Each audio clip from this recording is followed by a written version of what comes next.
አባቶች እንድትሆኑ እግዚአብሔር ረዳችሁ። እግዚአብሔር ስሙ ይባረክ። አንድ ስፍራ እናነብና ከዛ እንጸልያለን።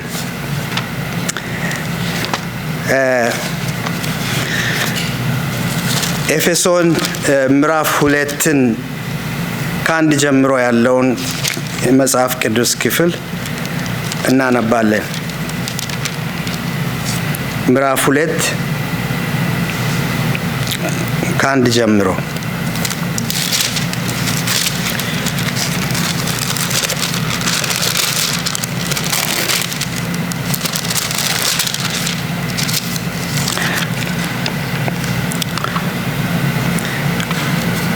እንዲህ ይላል። በበደላችሁና በኃጢአታችሁ ሙታን ነበራችሁ፣ በእነርሱም በዚህ ዓለም እንዳለው ኑሮ በማይታዘዙትም ልጆች ላይ አሁን ለሚሰራው መንፈስ አለቃ እንደሆነው በአየር ላይ ስልጣን እንዳለው አለቃ ፈቃድ በፊት ተመላለሰችባችሁ። በእነዚህም ልጆች መካከል እኛ ሁላችንም ደግሞ የሥጋችንንና የልቦናችንን ፈቃድ እያደረግን በሥጋችን ምኞት በፊት እንኖር ነበርን። እንደ ሌሎቹም ደግሞ ከፍጥረታችን የቁጣ ልጆች ነበርን። ነገር ግን እግዚአብሔር በምሕረቱ ባለጸጋ ስለሆነ ከወደደን ከትልቅ ፍቅሩ የተነሳ በበደላችን ሙታን እንኳን በሆነን ጊዜ ከክርስቶስ ጋር ሕይወት ሰጠን። በጸጋ ድናችኋልና በሚመጡ ዘመናትም በክርስቶስ ኢየሱስ ለእኛ ባለው ቸርነት ከሁሉ የሚበልጠውን የጸጋውን ባለጠግነት ያሳይ ዘንድ ከእርሱ ጋር አስነሳን። በክርስቶስ ኢየሱስም በሰማያዊ ስፍራ ከእርሱ ጋር አስቀመጠን። ጸጋው በእምነት አድኗቸዋልና ይህም የእግዚአብሔር ስጦታ ነው እንጂ ከእናንተ አይደለም፣ ማንም እንዳይመካ ከስራ አይደለም። እኛ ፍጥረቱ ነንና እንመላለስበት ዘንድ እግዚአብሔር አስቀድሞ ያዘጋጀውን መልካሙን ስራ ለማድረግ በክርስቶስ ኢየሱስ ተፈጠርን። ጌታ ሆይ እናመሰግናለን። እግዚአብሔር ሆይ ወደህ አንተ በምህረትና በቸርነትህ እንደገና ስለወለድከን፣ እንደገናም እግዚአብሔር ሆይ እድል ስለሰጠህን፣ እንደገናም እግዚአብሔር ሆይ ከሙታን ሰፈር ወደ ሕያዋን ስላመጣህን፣ እግዚአብሔር ሆይ ካንተ ጋር ህብረት እንዲኖረን ስላበቃህን እናመሰግናለን። ጌታ ሆይ ይህ ሁሉ ካንተ ነው፣ እጅግ ትልቅ ነው። ጌታ ሆይ ከሙታን ሰፈር ወደ ሕያዋን ሰፈር ጌታ ሆይ ልዩ ስጦታ ነው። ምንም ሌላ ነገር ሊያስገኝልን የማይችል አንተ ብቻ ልታደርግ የምትችል ምሕረት ያንተ ብቻ የሆነ እግዚአብሔር ሆይ ያንተ ስራ ስለሆነ እናከብራለን። ዛሬ በአንተ ጌታ ሆይ እነሆ አዲስ ፍጥረት ሆነን ልጆች ሆነን እግዚአብሔር አባት ሆይ በሰማያዊ ስፍራ ጌታ ሆይ ከብረን እነሆ በዘላለም በአንተ ዘንድ ጌታ ሆይ የተወደድን ሆነን በፊትህ አለን። ጌታ ሆይ ዛሬም በፊትህ ልንሰበሰብ የቻልነው በዚህ አንተ በሰራኸው ባደረግከው ነው። አሁንም ጌታ ሆይ በልጅነታችን በፊትህ ሞር ማደግ፣ ሞር ማወቅ፣ ሞር ጌታ ሆይ ወደ አንተ መቅረብ እንፈልጋለን። ጌታ ሆይ በኢየሱስ ክርስቶስ ስም እጃችንን ይዘህ ወደ አንተ ሳበን። በቃልህ እውነት ተገለጥ ጌታ ሆይ በኃይለኛው በቃልህ እውነት ሕይወትን በሚሰጥ ልብን በሚያቀና በቃልህ እውነት በኢየሱስ ክርስቶስ ስም በመንፈስ ተገናኘን፣ በእውነት ተገናኘን። ጌታ ሆይ ቃልህ ይናገረን፣ ክብርን ሁሉ አንተ ውሰድ በኢየሱስ ስም። ዛሬ ጠዋት ይገርማል እና የአባቶች ቀን በሆነበት ታይም ልጄ ሚድናይት እስኪሆን ድረስ ሳትተኛ ጠበቀችና ልክ ሰዓቷ ሚድናይት ስታልፍ ማለት መጣችና እንደ መቀስቀስ ነው ሃፒ ፋዘርስ ዴይ አለች እና ጠብቃ እንደሱ ስትል መቼም ታውቃላችሁ ወላጆች ሊገልጸው የማልችለው ነገር ነው የተሰማኝ። ማለት እሱ ብቻም አይደለም። ዛሬ ከነጋም በኋላ በቃ እኔ ከተቀመጥኩበት ወደዚህ እንዳትሄድ ተብዬ ስትዘጋጅ ምን ስትል እኔን ለማስደሰት ብዙ ነገር አደረገች ማለት ነው። እና ያንን ከማታ ጀምሮ እያስተዋልኩኝ ያለውን ደስታ እያጣጣምኩ ከዛ በኋላ በጣም በሚገርም ሁኔታ ነው በልቤ ውስጥ የጌታ የእግዚአብሔር የሱ አባትነት ነገር ነው በልቤ ውስጥ የፈሰሰው። እና ሳይ ሌላ ነበር የተዘጋጀሁትና እንዴ አንተ ወልደህን የለ እንዴ? እኛ ልጆች አይደለንም እንዴ? ለምንድነው አባታችንን ሃፒ ፋዘርስ ዴይ ማንለው? እንደ ቤተ ክርስቲያን በህብረት እንኳን አባት ሆንከን ብለን በእኛ ሊደሰት ዘንድ የማይገባንን ሰጥቶ በልጁ በክርስቶስ ኢየሱስ የወለደንን አባት ሃፒ ፋዘርስ ዴይ ብለው እኮ እኔ ከተደሰትኩት በላይ ምክንያቱም ለኔ የከፈለው እኔን ለዚህ አበቃኝ እኔ ከሚቆጥረው የበለጠ ስለሆነ ማለት እኔ እንደ ሰው ከሚሆነው የበለጠ የሆነ ስለሆነ አይ በቃ መልክቴም ምንም ጌታን ሃፒ ፋዘርስ ዴይ እንኳን አባታችን ሆንክ ደስ ይበል በእኛ ሊደሰት ዘንድ ነው ክርስቶስን አንድያ ልጁን ፍቅሩን ሰጥቶ ጠላቶቹ ሆነን ሳለ ለኛ ያንን ሁሉ ከፍሎ ልጆቹ ያደረገን እግዚአብሔር አባት ብለን እንደ ሐዋርያት እንኳን ስለ ጸሎት አስተምረን አሉት ደቀ መዛሙርትን አይደል? ምን ብሎ ነው የጀመረው? ጸሎታቸውን እንዲህ ብላችሁ ጸልዩ ብሎ እንዲህ ብላችሁ ጀምሩ ነው ያለው። አባታችን ሆይ እንደውም አባቴ ሆይ እንዳልል እኔ ማለት ነው የተሰጠውም ስያሜ ምንድነው? የሁላችንም አባት ነው። አባታችን ሆይ ስምህ ይባረክ። እግዚአብሔር አምላካችን እንኳን አባታችን ሆንክ። እና ከዛ በኋላ በቃ ማንበብ ሲጀምር የማነበው ሁሉ በየቦታው ያለው ሁሉ ለካ የሱን አባትነት የሚገልጽ ነው። የሱን አባትነት የሚገልጽ ነው። እዚህ ላይ ታያላችሁ ገና ከመነሻው ማለት ነው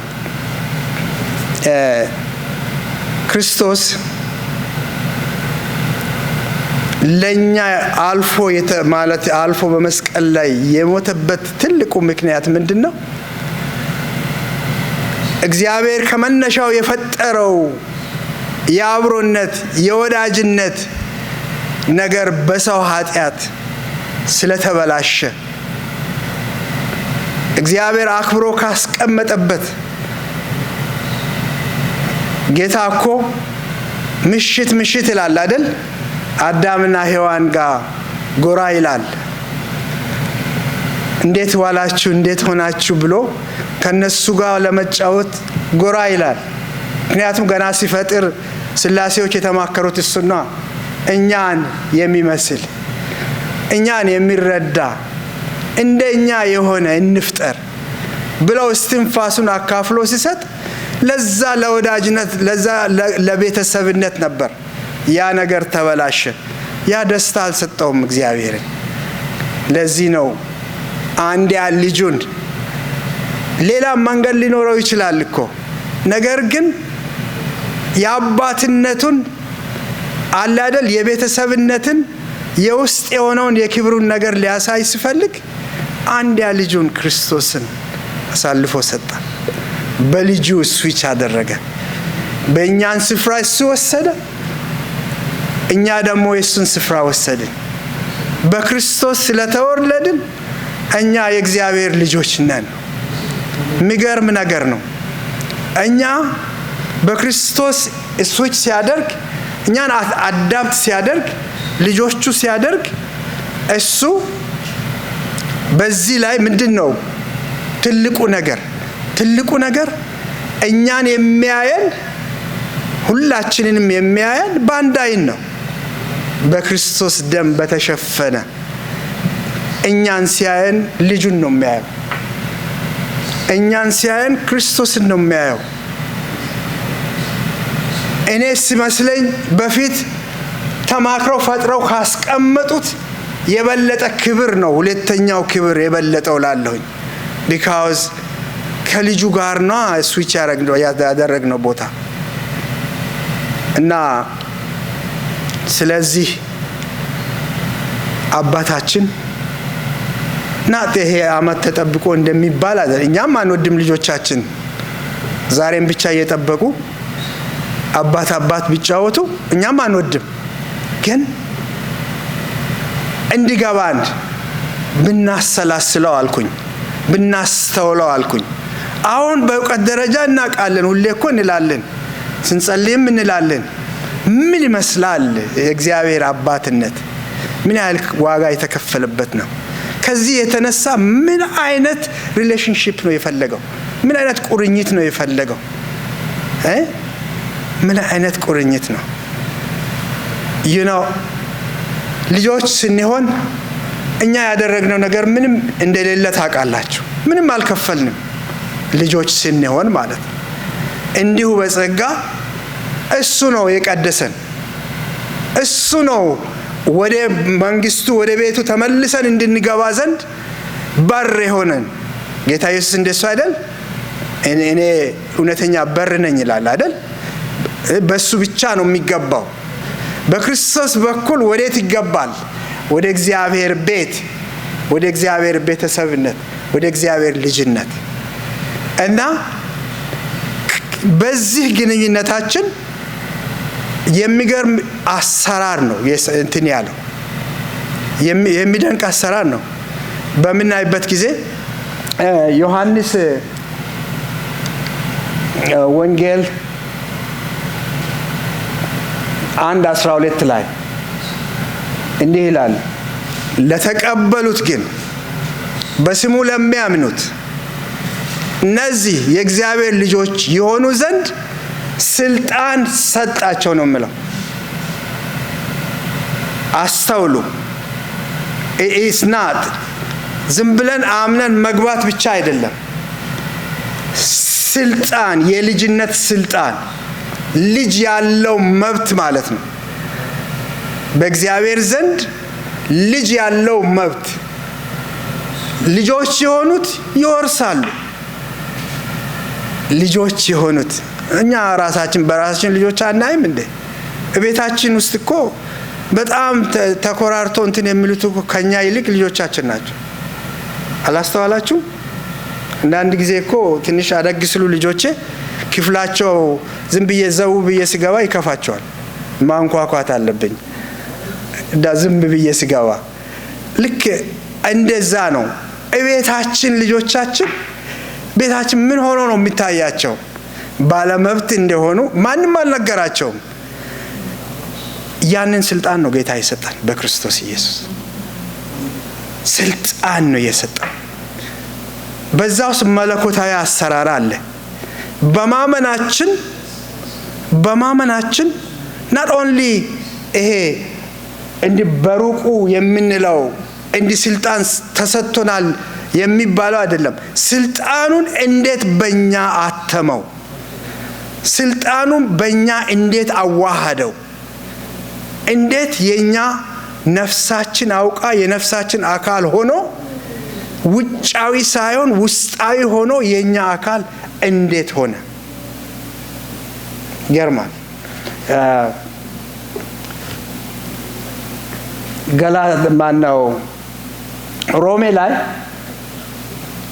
ሮሜ 8 በተለይ ይህንን በጣም በብዙ መልኩ ነው የሚገልጥልን። ሮሜ 8 ኢቨን ከ2 ጀምሮ ነው በውስጣችን ያለን ህግ ነው የቀየረው። የኃጢአትን ህግ ቀይሮ በመንፈስ የሕይወትን ሕግ በውስጣችን ፈጠረ። በክርስቶስ ዳግመኛ ተፈጠርን ስንል ወገኖቼ ዝም ብለን አለ አይደለ አምነን እንዲህ ይመስላል ብለን የምንቀበለው አይደለም። በአይናችን እኛ ልናየው ባንችልም ኦፕሬሽን አለ። ጌታ ሲሰራ ኦፕሬሽን አስተውለን በደንብ ስንል በውስጡ ምን አለ? ብዙ ስራዎች አሉ። ብዙ ስራዎች ያን ስልጣን ሲሰጥ ከኛ ጋር ከነፍሳችን ከሕይወታችን ጋር እንዲዋሃድ ሲያደርግ ያንን የኃጢአትን ሕግ ቀይሮ ኃይል ያለውን በእኛ ሕይወት ላይ ከውድቀት የተነሳ ሳንፈልገው የምናደርገውን ሐዋርያው ጳውሎስ ይናገራል። ምዕራፍ 7 ላይ ከዛ ቀደም ብሎ ይናገራል። ከዚህ ከሥጋዬ ማን ይለየኛል ብሎ እስኪማረር ድረስ ማለት ነው። ማን ይለየኛል? ማድረግ የሚፈልገውን ትቼ የማድረግ የማልፈልገውን አድርጌ ይገኛለሁ። ምን አለ? ውስጥ የተቃኘ ነገር አለ። እኛ በራሳችን ማንቀይረው ልንቀይር የማንችለው ነገር አለ። እግዚአብሔር ብቻ ሊቀይረው የሚችለው ያንን ኃይል ነው የሰበረው። 8 ላይ የሚናገረው ያንን የኃጢአት ሕግ በግድ ጠምዝዞ ኃጢአትን ማንፈልገው እንድናረግ የሚያደርገውን ሕግ በምን ቀየረው? በሕይወት በመንፈስ ሕግ ቀየረው። ለእግዚአብሔር ፈቃድ የሚታዘዝ ማንነት እንዲኖረን አዲስ ማንነት ሰጠን ማለት ነው። ጌታ ሲፈጥረን እንደዛ ነው። እሱም ብቻ አይደለም። ወደ ታች ወረድ ብለን ከዛ በላይ 14 ላይ በእግዚአብሔር መንፈስ የሚመሩ ሁሉ እነዚህ የእግዚአብሔር ልጆች ናቸውና አብ አባት ብለን የምንጮህበትን የልጅነትን መንፈስ ተቀበላችሁ እንጂ እንደገና ለፍርሃት የባርነትን መንፈስ አልተቀበላችሁም። በውስጣችን ሌላ ደግሞ ምን ተቀበልን? መንፈስ። ምን የሚል መንፈስ? አብ አባት፣ እግዚአብሔር አባቴ ነው፣ ተወልጃለሁ፣ እኔ እንደገና የእግዚአብሔር ልጅ ሆኛለሁ ብዬ አምኜ የሚቀበል ነፍሴ የምትረዳበትን የሚያግዝ የእግዚአብሔርን መንፈስ በውስጣችን አሳደረው። ጌታ ሲወልደን እኮ ሲመልሰን እንደገና ሲፈጥረን በውስጣችን የሰራው ብዙ ነው። እሱም ብቻ አይደለም። ወደ ታች ገላትያ 4ንም በምናነብበት ጊዜ እና 6 ላይ ምን ይላል? ልጆችም ስለሆናችሁ እግዚአብሔር አብ አባት ብሎ የሚጮህበትን የልጁን መንፈስ እግዚአብሔር አቤ አባቴ ብሎ የሚጮህበትን የልጁን መንፈስ ደግሞ በእኛ ውስጥ አሳደረ። ከላይ የልጅነትን መንፈስ ነው ከላይ ለራሳችን። አሁን ደግሞ የክርስቶስን የልጁን መንፈስ። አዎ እንግዲህ ምን አስተውለው አለ ጌታ ኢየሱስ አባት ሆይ ብሎ ይጸልያል። በዚህ ምድር እያለ ሲጸልይ ሲናገር ያለምንም ጥርጥር ነው። ታስተውላላችሁ። አልዓዛር የሞተ ጊዜ አልዓዛር ሞቶ መጨረሻ ላይ ጸለየ። አባት ሆይ ሲጸልይ እሱ ሲጸልይ አባቱ እንደሚሰማ እርግጠኛ ነው። ነገር ግን እዚህ ያሉት በዙሪያ ያሉት ዘንድ ክብርህ ይገለጥ ዘንድ እነዚህ ያውቁት ዘንድ እንዲረዳቸው በሚል ነው አንደበት አውጥቶ የጸለየው። እና እነሱ ሲያጉረመርሙ ነበር። ደሞ ብሎ እንደ ባለስልጣን ሲናገር ከዛ ዞር ብሎ ምን አለ? እርግጠኛ ነበር። እሱ ሲጸልይ አባቱ እንደሚሰማ እርግጠኛ ነበር። ኦሬዲ ስራው እንደተሰራ እርግጠኛ ነበር። ከዛ በኋላ ከሬሳው ጋር ነው የተናገረው። አልዓዛር ያለው ውጣ፣ ምክንያቱም እርግጠኛ ነው። ይህንን የሱን የልጅነት መንፈስ በእኛ ውስጥ አደረገ ነው ምን ስልጣኑን ሰጠን አደረገ የእግዚአብሔር ለኛ አባትነት ይሄ ያስቀመጠው ዝምድና ሪሌሽንሺፕ ጊዜ ሰጠን የምናሰላስለው ነገር ነው እምነት በእግዚአብሔር ፊት የምንጨነቅ እንዴት ነው በጥርጣሬ አለማመን ለምን ነው ቢታገለን ግዙፍ ነገር ይሄ ነገር ትልቅ ነገር ተሰርቶ ማለት ነው ይሄ ነገር ሆኖ እንዴት ነው ያው እኔ ራሴን ስለማቅ ምናልባት ትጋሩኝ ይሆናል ብዙውን ጊዜ አንዳንዴ ራሳችንን ፑሽ የምናደርግበት ጊዜ አለ አንዳንዴ እግዚአብሔር መንፈስ አግዞን ጸንተን የምንቆምበት ጊዜ አለ ስለዚህ ይህንን በደንብ ተረተን በእውቀት ማለት ነው የተሰጠንን ነገር በህይወታችን መኖር መቻል አለብን መታደላችንን በእርግጠኝነት ማወቅ አለብን በቃ በእርግጠኝነት ከእውቀት ባለፈ ማለት ነው በህይወት እኛ ፈልገን ሳይሆን ማንነት ውስጣችን ራሱ ፈልጎ የሚያናግረን ደረጃ ድረስ መሄድ አለብን እና ይህ ወዴት ያመራል መሰላችሁ ይህ የሚያመራን እግዚአብሔር ቅድም ባነበብኩት ኤፌሶን ምዕራፍ 2 ወደ 12 ላይ የሚናገረው ምንድነው 10 ላይ እኛ ፍጥረቱ ነንና ይለና እኛ ፍጥረቱ ነንና የትኛውን ፍጥረት ነው የሚጠቅሰው አሁን ያለው በክርስቶስ አዲስ የተሰራንበትን ፍጥረት ነው እየጠቀሰ ያለው እንደገና ተፈጠርን ነው እኛ እንዲሁም የምናምንበትም እንደዛ ነው አይደል ዳግም ተወለድን አይደል የምንለው ዳግም ወለደን ነው የምንለው እና በዚህ በሂደቱ ውስጥ በልደቱ ሂደት ውስጥ እንደገና ሙታን የነበርነውን ሕያዋን ሲያደርገን ሙት የነበረው መንፈሳችን ከሱ ጋር የሚገናኘው መንፈሳችን ሕያው ሲሆን እንደገና ስንፈጠር ይልና እኛ ፍጥረቱ ነንና እንመላለስበት ዘንድ እግዚአብሔር አስቀድሞ ያዘጋጀውን መልካሙን ሥራ ለማድረግ በክርስቶስ ኢየሱስ ተፈጠርን ይላል እንደገና ይሄንን ነው የሚደግመው በሱ ፊት እንመላለስበት ዘንድ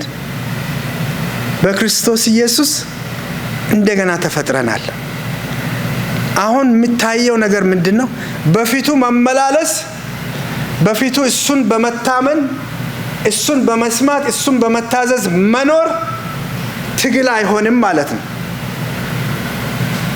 ይህንን ጠንቅቀን በውስጣችን ስናጸናው ትግል አይሆንም ተፈጥሯችን ነው የሚሆነው ሁለተኛ ተፈጥሯችን ወገኖቼ እግዚአብሔርን ማወቅ እረፍት የሚሆነው ለዚህ ነው ይወቁ እኔም አምላክ እንደሆንኩ ይረፉ ይልና እኔም አምላክ እንደሆንኩ ይወቁ ይላል አስቀድሞ ማለት ነው እግዚአብሔር በእኛ ኢንቨስት ያደረገውን እኛን ያስቀመጥበትን እኛን ያኖረበትን መረዳት ማሰላሰል በፊቱ እንደ ዳግም እንደተፈጠሩ የእግዚአብሔር ልጅነት በህይወት በፊቱ ስንመላለስ በፍጹም አንታገልም እንግዶች አንሆንም ሌላ ብዙ ምልክት ብዙ ታምር አንፈልግም ደህንነታችንን አንጠራጠር እንደገና አንደራደር ወገኖቼ ቅድም እንዳልኳችሁ ነው። ስንድን ወደ ቤቱ ስንመጣ ስንቀደስ እኛ ያደረግነው ምንም ነገር የለም። በሩ ክርስቶስ ሆኖ ቅድስናው የክርስቶስ ደም ሆኖ ወረዲ ገብተናል። ከገባን በኋላ በፊቱ መኖር አለ፣ በፊቱ ማደግ አለ፣ በፊቱ መመላለስ አለ። በፊቱ ደግሞ እግዚአብሔር ሲጠራን እንደገና ሲፈጥረን በዚህ ቦታ እንደተጠቀሰው አስቀድሞ ያዘጋጀውን የሱን መልካም ስራ እንድንሰራ ነው። ለአቅመ ስራ ለመድረስ ግን ማደግ አለብን። ልጆች ሆነን ለስራ ማሰማራት አይችልም። ለዚህ ነው ሁለተኛ ጴጥሮስ ላይ ብዙ ጊዜ የምንጠቅሰው ክፍል አለ። ማለት በምሬት ማለት ነው። ሐዋርያው ሲናገር እስከመቼ ልጆች ሆናችሁ፣ እስከመቼ ወተት፣ እስከመቼ አስተማሪዎች መሆን ሲገባችሁ ብሎ ምልበት አለ። that's expected። ጤነኛ ልጅ ከተወለደ ያድጋል። የሆነ እንዲያድግ የሚያደርግ ነገር ከሌለ በስተቀር የተወለደ ያድጋል። ያ ነው እግዚአብሔርን በፊቱ ኢንቨስት ባረገበት የሚጠብቀው ማለት ነው። ስለዚህ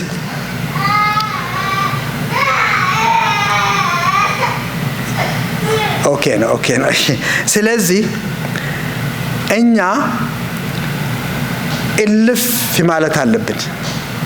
አሁን እልፍ ማለት ይሄ ቤዚክ በሆነ ይሄ ድንበር ላይ አለ አይደል? አብዛኛውን ጊዜ የሚያታግለን ምን መሰላችሁ? ከዚህ ከሙታን ሰፈር ወደ ሕያዋን ሰፈር ተሻግረናል። ክርስቶስን በማመናችን ከፍርድ ወደ ሕይወት ተሻገርን እንጂ ወደ ፍርድ አልሄድንም ይላል። ከሞት ወደ ሕይወት ዮሐንስ ወንጌል ምዕራፍ 5:24 ላይ እውነት እላችኋለሁ ቃሌን የሚሰማ የላከኝንም የሚያዳምጥ እርሱ ከሞት ወደ ሕይወት ተሻገረ እንጂ ወደ ፍርድ አይመጣም። እና ከተሻገርን በኋላ በልጅነት ብንቆይ ማለት ነው። የት አካባቢ ነን ያለነው? እዛ ቦርደር አካባቢ ነው ያለነው። ቦርደር አካባቢ አስቸጋሪ ነው። በቃ ቦርደር አካባቢ ስንሆን ሁለት ልብ ሁሉ ጊዜ ይመጣል። ያኛውም ይቋምጣል፣ የአሮጌ ማንነት እሱም ይቋምጣል፣ እሱም ይቸገራል። ምናልባት እዚሁ ቅርብ ስላለ ይመለስ ይሆናል። ደግሞ ያንን ማመሰላችሁ የሚመክረው ጠላታችን ዲያብሎስ የሚዋጋን የስጋችንን መሻት የዓለምን ሲስቴም የሚጠቀም ጠላት ያንን ይጠቀማል። ስለሚጠቀም ምን ያደርጋል መሰላችሁ? ይታገለናል። አንዳንድ ጊዜ በቃ ፊት ለፊት መጥቶ እንድንጠራጠር ያደርጋል። ላይክ እባቡ ሔዋንን እንደተደራደራት ምን ተብላችሁ ነበር ብሎ ይጠይቀናል። እዛ ድንበር ላይ ከቆየን ምን ተብላችሁ ነበር? ይሄንን አታድርጉ፣ ይሄንን አትብሉ፣ እንዲህ እንዳትሆኑ ብሎ ብቻ የጥርጣሬ ነገር ይመጣል። ስለዚህ ምንድነው መሆን ያለብን? በእውነት ጸንተን መቆም አለብን። ረጅሙን ለማሳጠል አንደኛ ቆሮንቶስ ላይ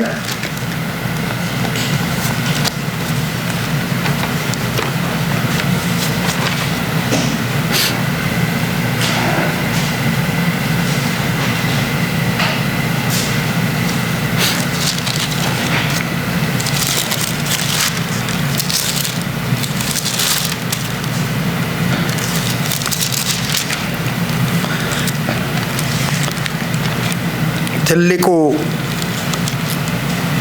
በውስጤ አብሮ የሚመላለሰው ቅድም እንዳልኳችሁ በምን መልኩ ነው የወለደንን አባታችንን የወደደንን አባታችንን ከዚህ ሁሉ ዋጋ ከፍሎ ለራሱ ያደረገውን አባታችንን ሃፒ ፋዘርስ ዴይ ማለት አለብን። እና እዚህ ቃሉን አውጥተን ስላልን ነው እሱን ሃፒ ፋዘርስ ዴይ የሚያሰኘው እያልኩ እያሰብኩ ነበር። ኦኬ በቃ እንዲህ የወደደንን እንዲህ ያደረገንን አባታችንን ሃፒ ፋዘርስ ዴይ ልንለው ይገባል አልኩኝና ሳስበው እንዴት ብዬ ነው? በምንድን ነው? በምን ቋንቋ ነው እንደዚህ ሊለው የሚችለው? ምንድነው እሱን ደስ የሚያሰኘው? በቃ ወጋየሁ የሚያሰኘው እሱን በልጆቼ ወጋየሁ፣ በልጆቼ በቃ እንዲህ ደስ አለኝ፣ በልጆቼ ኮራው፣ እንኳንም ሞትኩላቸው፣ እንኳንም ታገስኳቸው ብሎ እንድል ዘንድ ምንድነው መሆን ያለብን ብዬ አልኩኝ። በእግዚአብሔር ቃል ውስጥ ብዙ የሚላቸው አለ። ልጄ እያለ እየተጣራ እግዚአብሔር ቃል የሚጠራን ነገር አለ፣ ብዙ ነገር አለ። ልጄ ልብህን ስጠኝ ይላል። የሁሉ ነገር መውጫ ከዛ ስለሆነ ልጄ ልብህን ስጠኝ፣ ልብህን አውርሰኝ፣ ፈቃድህን ስጠኝ፣ እኔ ልግራው ይላል። ተከተሉኝ ይላል። እስራኤላውያን ሲናገር የምታውቁት ነገር ነው። አባት ካላችሁኝ አባትነቴ የት አለ ይላል። ያ አባትነት ክብሬ የት አለ? እግዚአብሔርን ማክበር ምንም አይደለም፣ ትእዛዙን መጠበቅ ነው፣ ቃሉን መስማትና ማድረግ ነው። እና አባቴ ትላላችሁ፣ አባትነቴ የት አለ?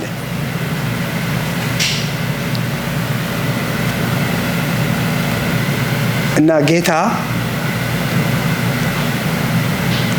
እሱን እንድናከብረው ዛሬ እንደምንለው ሃፒ ፋዘርስ ዴይ ብለን እንድንቀርብ የሚፈልገው ለጥቅማችን ነው። እሱ ምንም አይቀርበትም ወገኖቼ።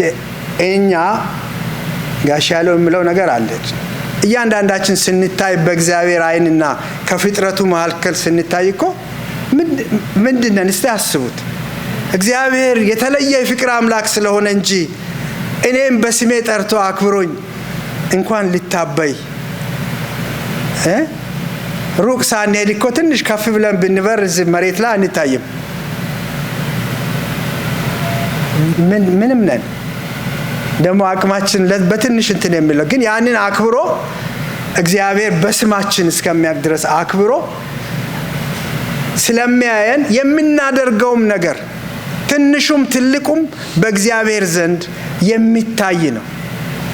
ደስ ያሰኘዋል። ምክንያቱም ዲቴሉን ነው የሚያውቀው ጌታ፣ ዲቴሉን ነው የሚያውቀው። ቅድም ባልኳችሁ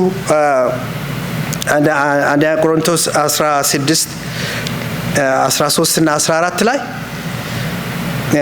ሐዋርያ ጳውሎስ በመጨረሻ የቆሮንቶስ ሰዎችን የሚመክርበት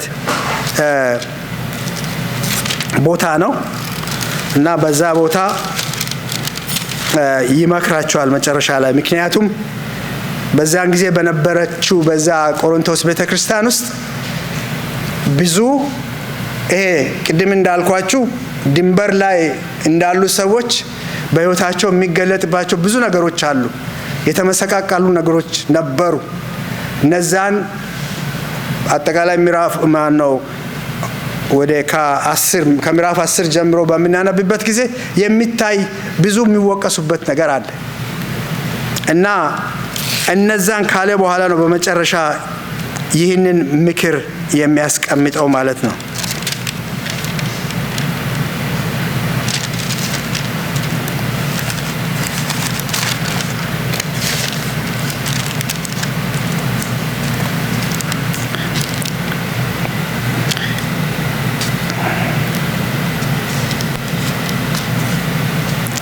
እንዲህ ይላል፣ ንቁ ይላል። ንቁ ቁጥር 16 ንቁ ይላል። በሃይማኖት ቁሙ፣ ጎልምሱ፣ ጠንክሩ፣ በእናንተ ዘንድ ሁሉ በፍቅር ይሁን የሚል በራሱ በጣም ብዙ የምንለው ነገር ነው። ንቁ ነው የሚለው።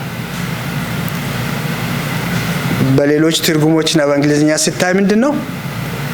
በቃ አለርት ሁኑ፣ ጋርድ ሁኑ፣ መርምሩ፣ ህይወታችሁን ፈትሹ። እስቲ ምልክቶችን እዩ። እስቲ ምንድን ናቸው? አድገናል፣ ተረተናል ወይስ እንዴት እንደሆነ ነቃበሉ። ከዚያም በኋላ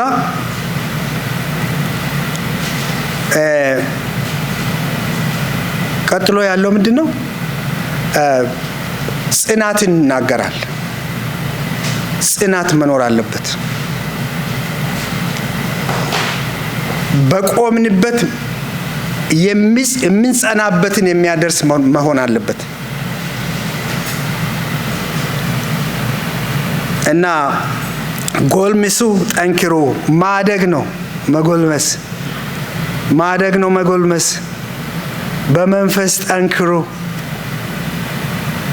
ለመጎልመስ መብላት ያስፈልጋል፣ መጠጣት ያስፈልጋል። የእግዚአብሔርን ቃል የእግዚአብሔርን እውነት መፈለግ ያስፈልጋል። እንደገናም ደግሞ ማንነታችንን ለይተን ማወቅ አለብን። በክርስቶስ ማን ነኝ እኔ? ለምንድን ነው የተጠራሁት? ወዴት ነው እየሄድኩ ያለሁት? እነዚህን ነገሮች በምናስተውልበት ጊዜ እግዚአብሔር ደስ ይላል። ቅድም እንዳልኳችሁ ነው፣ ልጆቹ ነን። ለጌታ ያለው ሁሉ የኛ ነው። ምንም የሚነሳን ነገር የለም፣ ምንም የሚጎልብን ነገር የለም። ሁሉን ሊሰጠን ዘንድ ፈቃደኛ ነው። ግን ማንችለውን ደግሞ አይሰጠንም። ያልደረስንበትን አንሰጠንም። ሕፃን ሆነን የንጉሥ ልጅ ሆኖም እኮ ሕፃን ከሆነ በሞግዚት ይሆናል እንጂ አይወርስም። የንጉሱን ሀብት አይወርስም። ምክንያቱም ሌላ እሱን መጠበቅ ስለማይችል። ስለዚህ በሁሉ ነገር ሀብት ቢሆን እውቀት ቢሆን ኤኒቲንግ እግዚአብሔር ሊሰጥ ዘንድ በምንም የማይሰስት ጌታ ነው። ከወዝ ልጆቹ ነና። ለዚህ አይደል ሮሜ ውስጥ ይላል አንድያ ልጁን ክርስቶስን የሰጠው ሌላውንማ እንዴት አይሰጠንም? ሌላውን ሁሉን ነገር ይሰጠናል። ግን ሊሰጠን ዘንድ የሚገባ ደረጃ እንድንደርስ እንድናድግ ይጠብቃል። ማደግ ሁለት አድቫንቴጅ ነው ያለው። አንደኛ እያወላወልን በጣም በጭንቅ በመከራ ውስጥ ሁለት እርምጃ ወደፊት አንድ እርምጃ ወደ ኋላ እያልን አንቸገርም። ግልጽ ነው የሚሆንልን። ሁለተኛ ደግሞ እግዚአብሔር ያዘጋጀልን በጎተራው የሞላውን ሁሉ መውረስ እንችላለን። እግዚአብሔር ስሙ የተባረከ ይሁን። ለልጆቻችንንም እንዴት ሃፒ ለማለት እዚህ ተሰብስቧል። በዚሁ ቢጨርስ ይሻለኛል። ስለዚህ አስቡት፣ ይሄ ቀጣይ አድርጉት። እስቲ ይዛችሁ ትውጡ። ይሄን አጀንዳ ይዛችሁ ትውጡ። እግዚአብሔር ኤቭሪ ዴይ እንኳን አባታችን ሆንክ እንድንለው ይጠብቃል። የምር ነው የሚጠብቀው እግዚአብሔር።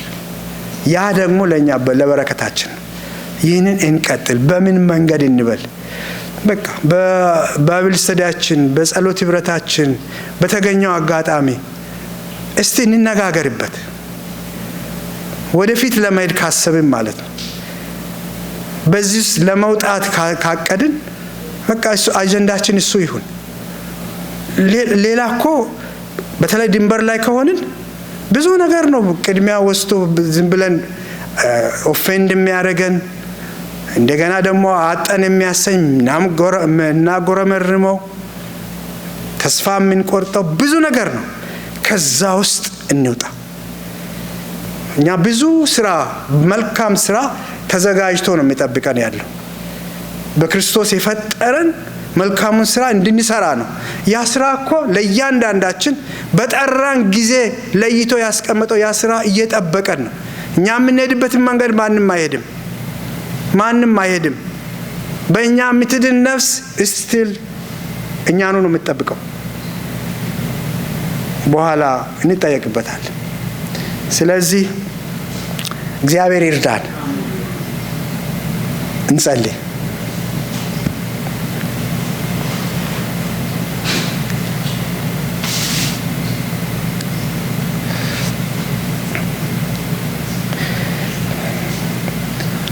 አባታችን ሆይ አንተ አባታችን ነህ። በጭንቅ ነው የወለድከን። ዋጋ ከፍለህ ነው የወለድከን።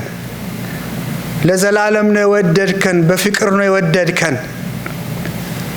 በዛው ፍቅር እንድንኖር ዘንድ የጠራህን አባት ሆይ አግዘን፣ ደግፈን። ጌታ ሆይ አግዘን። ጌታ ሆይ ልጅነታችንን ሹመታችንን በውስጣችን ያስቀመጥከውን መንፈስህን እግዚአብሔር እንደሚገባ እንደ ባለጸጋዎች እንደ ባለ ሀብት እንዳላቸው እንደ ንጉሥ ልጆች ጌታ ሆይ እንመላለስበት ዘንድ በጌታ በኢየሱስ ክርስቶስ ስም በእውነት አሳድገን፣ በእውነት አክብረን፣ በእውነት አውጣን። ጌታ ሆይ ወደ ኮረብታው ላይ አውጣን። ብርሃናችን ይብራ። ጉልበት ኃይል ሁነን፣ ማስተዋል ዕውቀት ሁነን። እግዚአብሔር ሆይ አነቃቃን። ንቁ አልከን ጌታ ሆይ ያልከው በሕይወታችን እንዲፈጸም አነቃቃን። ጌታ ሆይ አሳድገን፣ አጎልምሰን። ጌታ ሆይ አቁመን። እግዚአብሔር ሆይ አንተ ተወራርደ ሳታፍርብን አንተም ወክለን አንተን ስምህን ይዘን እንድንቆም ዘንድ ጌታ ሆይ ሾምከን፣ አላፈርክብንም። ጌታ ሆይ ይህ በኢየሱስ ክርስቶስ ስም በእያንዳንዳችን ላይ እውን ይሁን። ጌታ ሆይ በትንንሾች በትልልቆች በልጆች በአዋቂዎች ዘንድ በኢየሱስ ክርስቶስ ስም እውን ይሁን። ጌታ ሆይ ይቆጠርልን። ጌታ ሆይ ከዛሬ ጀምሮ እግዚአብሔር ሆይ መነሳት ይሁንልን፣ መኖር ይሁንልን። ጌታ ሆይ መክበር ይሁንልን። እግዚአብሔር ሆይ በየዕለቱ ደስ እንድናሰኝ ዘንድ በጌታ በኢየሱስ ክርስቶስ ስም ያግዘን። ክብርን ሁሉ ውሰድ በኢየሱስ ስም አሜን፣ አሜን።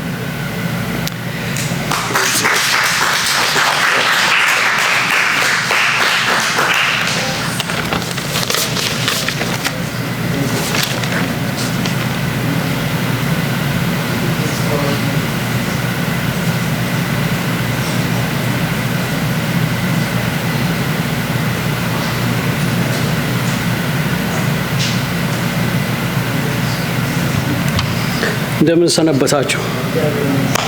ሁሉ ሰላም ነው? ሃፒ ፋዘርስ ዴይ። ሄሎ። Thank you. I know they say the least celebrated holiday is Father's Day, right? But it's not here, right? So we celebrate our fathers. I think our children are there to celebrate this day. I believe nobody wants to see or his dad, his father to be perfect, but to be present, right? So we tried. We might not be perfect dad, perfect fathers, but in your day-to-day life, we are present there. So that's a good thing. If you want to share anything, about your dads, your fathers, if you want to say something, mic is open. It's not only for the children, even if we are parents, we have fathers too. So hey, jumping in. Okay, go ahead.